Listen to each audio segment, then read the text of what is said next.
Welcome to LowKiThoPodcast, episode 2. As always, thank you guys for tuning in. Thank you for subscribing, liking, sharing, commenting, giving me all of your feedback. I greatly appreciate it. Last week was our first official launch. That was super exciting. You guys showed mad love.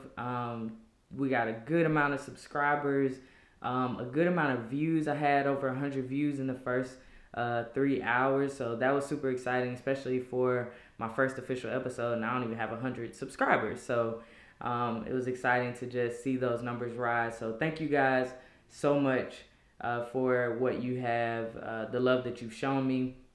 We were able to do a contest last week where we gave away a t-shirt as well as a Amazon gift card. It was a Low Key Though t-shirt, so peep it out. If you're on YouTube, you can see I'm rocking one right now. But I certainly hope that our winner, Angela Chandler, enjoys her t-shirt and her gift card, her Amazon gift card. So again, thank you guys. Can't thank you enough for tuning in. And hopefully we can continue to run more contests and just keep you guys engaged. These t-shirts are dope. I mean, I might be a little partial, but if you haven't seen it, I have one on right now on YouTube. So go check it out. I also have one on in the mini-so. I have a pink one on today, so we can do colors and all kind of stuff. It's pretty dope. So shout out to Scorpio Queen Design, who makes the Low Key Though t-shirt. So shout out to her. So let's get into it. Y'all know how we do week in, week out. I'm going to try to drop y'all an episode every 7 to 10 days. You got to work with me because I do have a full-time job as well. But I've gotten mad love and, people just asking when the next episode is coming out. So I'm here. I'm dropping it for y'all. It's a Saturday morning. I typically record at night, but I wasn't feeling too good this week when I wanted to record. So I decided to just push it off until the end of the week. So it's a Saturday morning. So for that reason, I have a mimosa. So if you don't have a drink, go grab one. And let's parlay, relax. I have a little orange juice and pineapple juice mimosa. In my house, we do mimosa Saturdays. So I don't know what y'all do in your house, but in my house, we do mimosa Saturdays. So that basically means wherever we are, whatever we're doing on Saturdays, we're going to grab at least one mimosa. I really enjoy them. I never was a big fan of mimosas in the past, but Willie put me on game. I gotta say that because I really do enjoy a mimosa. So I want to shout out to my producer, the person who's basically puts this whole thing together and does a lot of the background work. Alicia Morris. Get at her if you guys are trying to do anything podcast related or just trying to put together maybe a video or something for a birthday or just. She does a ton of things, and I want to make sure that she gets her just due. She puts a lot of, the whole, pretty much, Low Key Though podcast together in terms of the technical stuff and the things that y'all see, and even just hearing my voice on the various platforms. I am not tech savvy at all, so I believe if you can do something, do it very, very well. If you can't, then you should pay someone to do it because you don't want to put piss poor workout. So I would say, if you want to reach her, if you have some type of media content or something that you want to get out, she is the person to do it. If you're putting together your own podcast, maybe you just want to consult with her and see, pick her brain a little bit. You got to pay that consulting fee, but I think she'll be a great asset to you if you're trying to do something in that realm. So shout out to her. So let's jump into this week's episode. So you already know how we're gonna kick it off. The first segment of every episode is your boy, Dumb Donald. Okay, Dumb Donald. All right, so 192,000 Americans have died from the coronavirus. My condolences, my love, my thoughts, my prayers, anything that I can offer to those individuals and their families, I'm offering it. Turns out, y'all president lied to the American people about what he knew and what he understood about the coronavirus. Shocker alert, Dumb Donald lied to the American people. Okay. So we'll add that on to the other tens of thousands of lies that he's told in his 3 years and some change in office. So on February 7th, so let me rewind a little bit. Bob Woodward, who's a super popular journalist, world-renowned, award-winning guy, had a number of intimate conversations with Dumb Donald. So those conversations, Dumb Donald said were few, right? They weren't a long time and it wasn't a lot. Turns out it was 19 conversations for over 10 hours of talk time. I'd say that's a lot. There's almost no one in my life that I talked to for 19 times in 10 hours. Like my mama and my wife, that's about it. But at any rate, February 7th, Dumb Donald told Bob Woodward, the virus, and I quote, is more deadly than even your strenuous flu. End quote, and, quote, this is 5% versus 1% or less than 1%, end quote. Excuse me. So Dumb Donald clearly knew how dangerous the coronavirus was. He knew that this was not just like the flu, as he so eloquently said, poorly said actually, in front of the cameras a number of times. In fact, on March 7th, exactly 1 month after he told Bob Woodward that, he turned around and said, quote, the percentage for the flu is under 1%. This could also be under 1% because many people that aren't sick don't report, end quote. So he said this to the American people, basically saying this thing is not that serious. This is a less than 1% chance of people dying. When just a month prior to that, he told Bob Woodward in confidence that he knew there was at least a 5% chance of people dying. So, and I want to kind of stop here and say, I'm not sure if he meant there was a 5% chance of people dying or if he was saying 5% of people would die. But either way, I think for the president of the United States to lie to the American people is a slap in the face. But it's a slap that we are immune to at this point because we have been lied to so many times. This virus has taken the lives of people that, thank God, I don't know anyone that it has taken the life of personally, but I know that there are 192,000 plus thousand families out there that don't have that same story. We got to hold this guy accountable, y'all. He even went on to say in that interview or in those conversations with Bob Woodward that, quote, I wanted to always play it down. I still like playing it down because I don't want to create panic. End quote. So he basically said, I know this is serious, but I don't want to make a lot of noise about this because I don't want to create panic. Now this makes me tap my chin because this is the same guy who has said on a number of occasions that basically Mexicans are invading our country and going to take your wonderful jobs, that, Islamic people are invading our country and we need to put a stop to that. This is a guy who literally lives and thrives off of creating panic. So I find it very funny that in this one instance where there may need to be a bit of panic, not in a negative way, but in maybe a hyper over concern, that he decides he doesn't want to create panic. And if you're not watching on YouTube, I am putting up air quotes here. Anyways, he had another Klan rally. Campaign rally. Just last week or on Thursday, I think it was September 10th, with over 2,000 people with limited masks, hardly anyone wearing masks, no social distancing. So he's not only lying, he's also living this lie and causing his followers to live this lie. But at the same time, he's being tested multiple times a day. So his risk of actually contracting the virus, excuse me, is very low, on top of the fact that if he does contract the virus, he's going to be treated very differently than you and I would.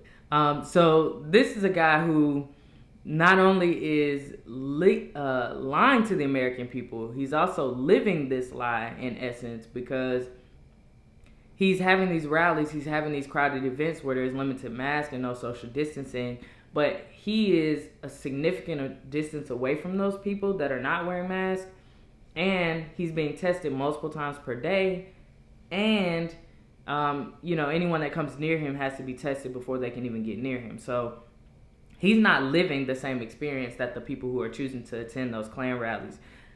Sorry, excuse me. I keep saying Klan. I mean campaign. Y'all know what I mean. He's having people attend those campaign rallies that, are not being treated the same way. They don't have that same experience. So it's very funny to me. It's weird to me. But at any rate, this is, this week's Dumb Donald episode for you, segment for you, and just keep an eye on this guy, y'all. And I can't say enough. Vote, go vote, and then vote. Vote. Don't vote twice, like he told the people in North Carolina to do, but be sure to vote once, right? Vote one time, because that's what's legal. All right. So this is typically where I would kind of transition into this week's song of the week. However, copyright laws, okay? So I would love to kind of play a song of the week for you guys, but I can't do that. I can't risk being, having my episode taken down, or my whole channel taken down, if I'm not abiding by the rules and laws of this land. So I'm going to nix the song of the week in terms of playing it. I'm going to share with y'all that actually Usher Confessions has been in my rotation this week. Super heavy. Not sure why. Got nothing to confess. But Confessions has been in my repertoire this week. So that is my song of the week. However, I can't play y'all snip. I can't dance for y'all like I normally do. Lame. But I did kind of, I did some research. Actually, my producer did some research, and we just figured out that it'd probably be best to just nix that. So I will tell y'all my song of the week every week, but I'm not going to be able to play it for y'all. But it is, Usher Confessions. These are my confessions. I'm going to just leave it at that. But in place of song of the week, I'm going to throw in a question, ask me anything type situation. And I did get 2 questions. Shout out to the 2 people who sent me questions last week. So the first thing I'm going to do is I'm going to answer one of the questions from, if you guys remember from the mini-sode, I had a bucket of questions. And I answered some of them in the mini-sode, but I'm going to try to answer some more of those as the weeks go by. And then I'm going to also answer the Ask Me Anything questions that are in my inbox. So if you have any questions, anything you want me to answer on air, ask me anything, drop it in the inbox, and I will answer it on the podcast. So, and I won't say your name, because I don't know if people want their name said or not, so I just will keep that part out of it. But so the first question is, and this came from the bucket of questions: if you could only eat one food for the rest of your life, what would it be? I gotta say, for me, it's hard for me to answer this question because I'm a foodie and I love everything, but I'm gonna say that it would be, oh my God, this is such pressure. I'm gonna say it would be chicken. Because you can do a number of things with chicken. You can bake it, you can broil it, boil it, grill it, fry it. You can do so many things with chicken.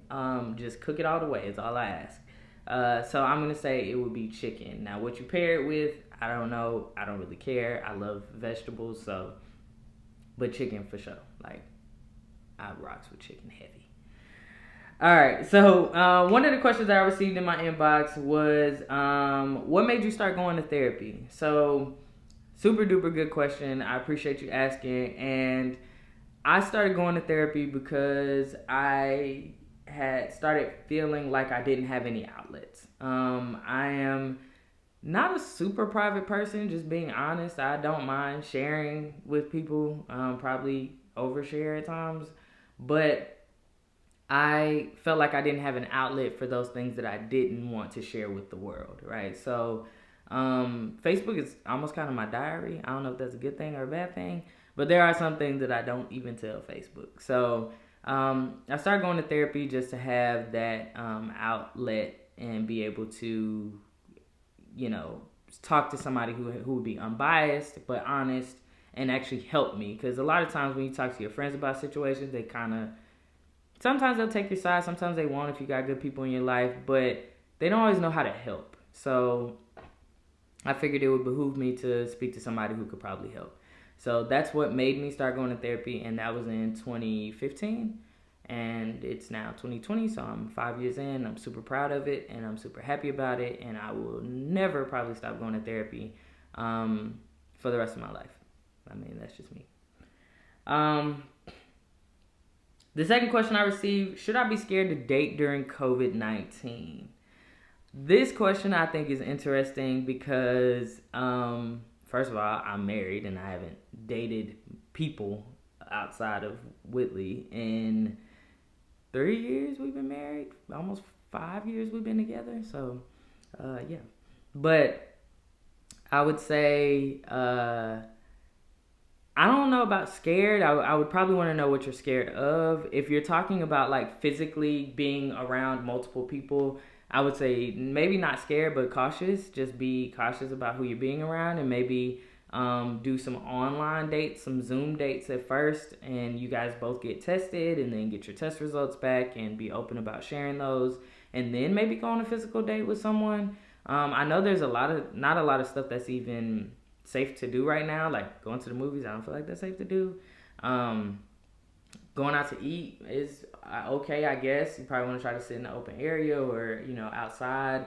But I mean, don't be scared to date during COVID. I mean, at the end of the day, you have one life to live, and whether COVID-19 is going on or not, the days of your life are still passing you by. So I would say, live your life. Be safe. Be responsible. Think about the other people and how your actions can impact them. That's just being a decent human being. But don't be scared. Get out there.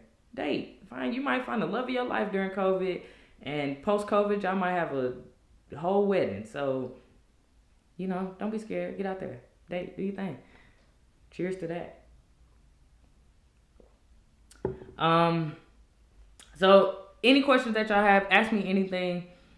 Send me in my DM on any social media network. I will get it. DM me your questions, and I would love to answer them on the podcast. So, moving on, right, into our main topic. So, something I just recently found out, and I thought this would be a great episode, is that September is Self-Care Awareness Month. So that's great, right? Especially with COVID going on and so many things changing in our life, self-care might be one of those things that just kind of falls by the wayside, and I think it's important for us to remember to take advantage of self-care and do those things that we should be doing to take care of ourselves. So I just want to tell you guys some ways that I disconnect and provide self-care for myself, and then maybe give you some pointers on how you can take advantage of some self-care yourself. So the first thing my therapist, not the first thing, but one of the things she asked me in every single session is, what are you doing for yourself? This is the hardest question in the world to answer, especially if you don't live alone and you're not intentional about doing things for yourself. Very difficult question to answer, but she asked me every single session, regardless if it's 5-minute session or if it's a 50-minute session, she is going to ask me, what am I doing for myself? So I had to start learning that I got to answer this question, so I actually got to do things for myself. So I'm very grateful that she asked me that question from jump. So some ways that I self-care is I disconnect, right? I used to disconnect more, but I haven't disconnected as much because I feel like COVID-19 has disconnected us so much that I don't want to be completely disconnected in every way. So I haven't taken the time to disconnect recently, but that's something I do. I disconnect. I usually will get off social media for a couple of weeks or even a couple of months, sometimes just 30 days, whatever I feel like I need. I'll disconnect from social media, and that is the biggest disconnect for me. And even I'll take time to not respond to emails or not check my emails, not work related, right? Because I still got to make my coins, but personal emails and stuff like that, I will completely disconnect. That is something that I think will recenter you, if nothing else. And by getting recentered, it allows you to kind of spend some time with yourself, and you'll start to put things into perspective that maybe you weren't before. So I disconnect. I told you guys in episode 1, I love to iron, so I will do things for myself. I will get dressed. That's something I love to do, and if I'm getting dressed, then that means I gotta iron. So it just kind of is a whole process for me. That is self-care for me, believe it or not. Sometimes it's doing absolutely nothing, literally just sitting on the couch and doing nothing and watching TV and relaxing. That is self-care for me. Since we moved into this house, I moved to Texas in May, and we are in a new space. And since we moved into this house, we have a really nice big tub with jets and all this fancy stuff that I've never had before. Shout out to you if you have. But I have been taking more bubble baths. I love to get into a bubble bath with a nice mimosa or a glass of wine, depending on when it is. And I will relax. And I'll stay in there an hour. We got 2 nice big windows right by the right by the bathtub. And I will open those windows and I will take a bubble bath. And that is the most relaxing thing. Light some candles. Sometimes I'll turn on music. Sometimes I won't.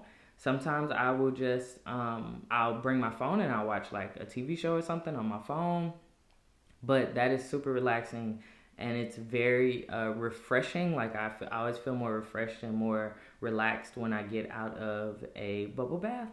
So that's something that I do. If you do it or you don't do it, maybe you can try it. Even if you don't have a big tub or jets or anything like that, just try a bubble bath. Just cut off from the world and go into your bubble bath, and you'd be surprised. It's really refreshing and relaxing. So those are just some of the things that I do to self-care on a regular basis. I could do more. Trust me, I could do more. And I could do those things more often. But for now, that's what I do. Please send me any ideas you have, things that you do to self-care. I want to give some advice to people that didn't ask for it, right? But this is my podcast, so I'm going to give it to you. So I would say maybe for primary parents, and I have some notes here, so if you see me looking down, I'm just referring to my notes. But primary parents, right? If you're a single mom or a single dad, or if your kids are super attached to you, right? And the other parent maybe not so much, because kids have favorite parents, just like I feel like parents have favorite kids. My mom and dad will never admit to it, but I know the real answer. My sister does too. But take some you time, right? Go steal away if you can. If you're a friend of a single parent, be a friend. Take those kids sometimes. Take them just for a couple hours. Take them for a whole day. Let them spend the night. Give that primary parent a chance to relax and, get away for a little bit. Because I can only imagine the responsibility that kids are. I don't have any children. I have a 4-year-old Chiweenie that is very self-sufficient. So I don't typically have a lot to, steal away from, but I can imagine as parents that you do, especially nowadays. God, I can only imagine. Buy yourself something nice without buying something for everyone else, right? That my mom I just remember this so vividly as a kid. She would go to the store and she would always buy things for me or for my sister or for my dad or for the house, but she didn't buy herself a lot of stuff. So I just feel like if you have the money to spend on someone else, just be a little selfish and spend it on yourself. Especially if everyone's needs are met. If your kids have clean clothes, they got food on the table, a roof over their head, they go where they need to go, and they're, well-kept kids, then instead of buying them something extra, just buy yourself something. It'll be okay. It's not going to kill them. You spoil them to death anyways. That's just how parents are. Y'all spoil your kids to death. And I'm not mad at it. I was a spoiled kid. But I think you should just take a little bit of that extra money. If you got some extra money, or you're getting ready to spend some money on something that's going to be extra for somebody else, just take it and spend it on yourself for something that's just for you. As opposed to having to buy everybody something. So single people with no kids, I would say, especially my friends, I know right now everybody's in their bag. I'm not mad at it. Get in your bag, get in your creative bag, your money bag, whatever it is. But don't forget, in the process of chasing the bag, that you still got to care about yourself. You still got to take time for yourself, because what you don't want is to secure the bag, whatever that looks like for you. And then you can't even enjoy it because you got health problems, or you just burnt out on life. Like, make sure that you take time to enjoy the bag, whatever that looks like, while you're also in the process of chasing the bag. So that's what I would give to my single friends with no kids and no responsibilities in that sense, nobody else to take care of. Do yourself a service and treat yourself. Don't cheat yourself. So, and then lastly, my favorite thing that I will always advocate for: talk to somebody, speak to somebody, go to therapy. Don't be afraid of it. Men, black men, men. Go talk to somebody. Y'all got issues. Lots of them. And that's okay. We all do. But go talk to somebody about it. Go figure out what those issues are. Where did they come from? How did they start? And how do you get past them? You got to be well for your family. You got to be well for your future, your kids. And a lot of y'all not well enough for yourself. So I'm just talking to my brothers right now, but this message is for everyone. But I'm looking at you, my brothers. Like, go talk to somebody. Go tell them how you're feeling. It doesn't make you weak. It actually makes you stronger, in my opinion. It makes you stronger. It makes you healthier. And it's going to make you more secure. And it's going to allow you to be able to deal with life and things that come up in life in a very different way, because you're going to know why you're reacting or why you want to react a certain way to certain things. And then you can check it, or you can deal with it, or whatever that looks like. So especially my brothers, but everybody, don't be afraid to go talk to somebody, man. It's not what you see on TV. My therapist had a couch. If I wanted to lay on it, I guess I could have. But I most of the time sat on the couch or sat in hers. She had a chair as well in her office. And a lot of it is teletherapy now anyway. So you're going to sit in front of a camera just like I am. You're going to talk to somebody. So that may even be a more comfortable experience, because then you don't have to see their body language so much. You don't have to let them see your body language. And you can kind of ease yourself into it. But I strongly encourage everybody, go talk to somebody. Let's keep our therapists in business. If we don't keep anybody else in business, we need the doctors and stuff too. But seriously, go talk to a therapist. Go get a second opinion about what's going on in your head, because sometimes what's going on in your head, it ain't even from the situation you're dealing with. It's from something from your childhood, or it's from something from when you were a teenager, or when you were in college. Like, some of that stuff runs so deep. Some of it don't even belong to you. Some of it is stuff you got from your parents, or stuff you got from your grandparents, or stuff you got from your ancestors. I told y'all in the last episode, I think it was the last episode, that there are studies that show that there are actually people who suffer from things today, mental deficiencies or mental impacts that came from slavery. We wasn't there, right? But that stuff, it trickles down. You don't just pass down physical ailments. You can pass down mental things too. So fix yourself so that you don't pass it down to your kids, right? So I'm gonna jump off my soapbox, but I could stay there all day. I ain't even gonna lie to you. That's one thing I could talk about all day. But I'm gonna jump off the soapbox. I'm gonna encourage y'all, get you some self-care in. September is Self-Care Awareness Month. Awareness is the key. If you know better, you do better, right? So get you some self-care this month. Try to implement some things into a regular routine so that it just becomes a part of your everyday life, or your every week life, or your every month life, however often you need it. But do that. Do yourself a favor. Do yourself a favor, and it'll actually help you and all the people around you. Because now you're not wound up so tight, right? Because you done took your time and did your self-care this week, and you're feeling a lot better, right? Life is hard right now. It's not easy. So we definitely need to take advantage of not just Self-Care Awareness Month for September, but self-care in general in our life. So make sure you guys do that. This wraps episode 2. As always, like, share, subscribe, press all the buttons, comment. If you're streaming, please download, then stream the episode. Check it out. Leave your feedback, and don't forget, you can always drop me an inbox, ask me anything, and I'll be happy to answer it on the next episode. I can't say it enough. Thank you guys for tuning in. Thank you for spending some time with me. I can't say it enough. Thank you guys for tuning in. Take care of your family. Take care of yourself. Love on your family. Most importantly, love on yourself. Peace.